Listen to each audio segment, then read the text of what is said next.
Have you ever heard about the Marburg virus disease and its deadly impact? This isn't a question to incite fear, but to inspire awareness about a disease that is often overlooked, yet has a case fatality ratio of up to 88%. That's right, nearly 9 out of 10 people infected with the Marburg virus disease, or MVD, might not survive. This makes it one of the most lethal diseases known to man, killing half of the people it infects.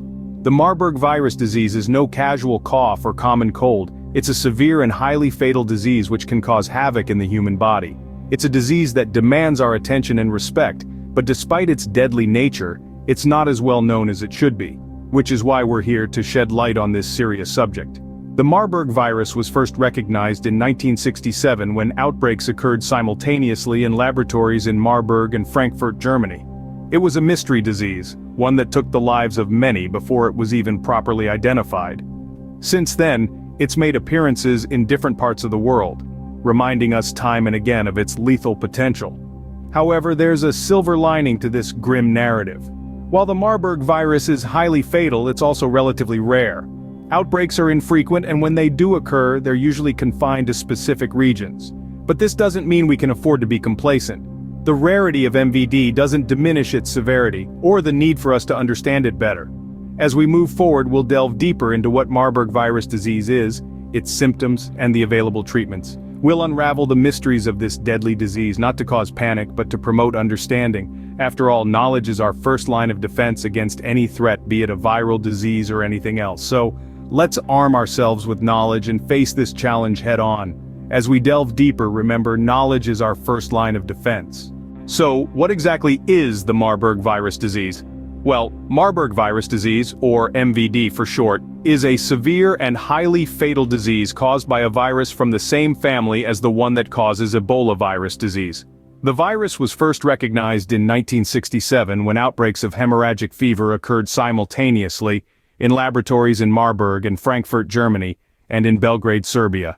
MVD is transmitted by direct contact with the blood, body fluids, and tissues of infected persons. It's also spread by handling ill or dead infected wild animals, such as monkeys and fruit bats. The virus, once contracted, can lead to severe hemorrhagic fever, which results in bleeding, organ failure, and in many cases, death.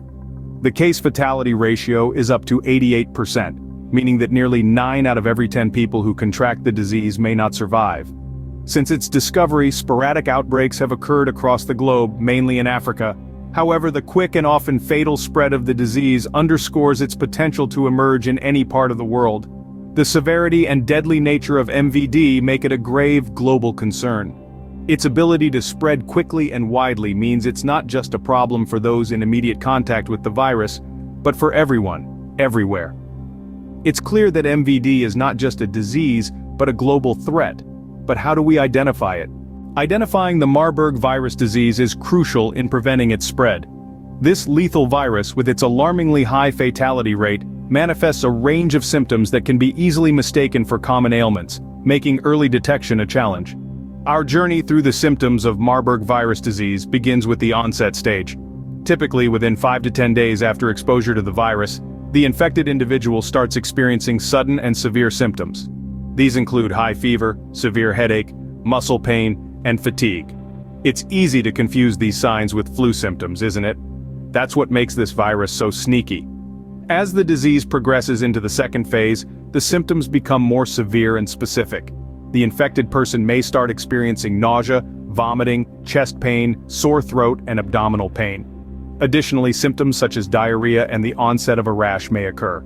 The virus then enters its most dangerous phase. The symptoms escalate to include jaundice, inflammation of the pancreas, severe weight loss, delirium, shock, liver failure, and multi-organ dysfunction.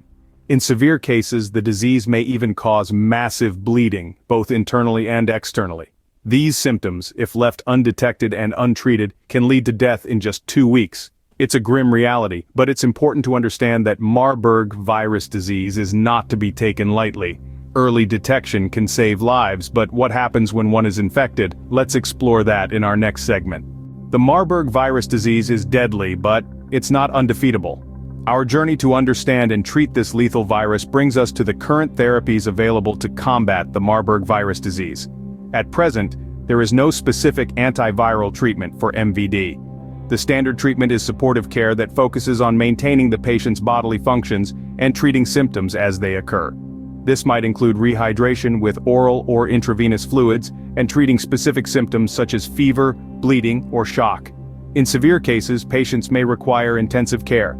This includes balancing the patient's fluids and electrolytes, maintaining their oxygen status and blood pressure, providing transfusions and clotting factors when necessary, and treating any secondary infections that may occur. While there's no licensed vaccine available yet for Marburg virus disease, there's promising research in the pipeline. Vaccine candidates are in the experimental stages, with some showing encouraging results in animal studies. These potential vaccines are designed to stimulate an immune response to the Marburg virus, thereby protecting the body from infection. But remember, treatment is just one piece of the puzzle. The best way to tackle the Marburg virus disease is through prevention and early detection. This means being aware of the risk factors, avoiding close contact with fruit bats and non-human primates in endemic areas, and practicing good hygiene and infection control in healthcare settings. In the battle against the Marburg virus disease, we all have a role to play. This isn't just about the scientists in the lab or the doctors in the hospital. It's about each and every one of us being aware, being informed, and being proactive.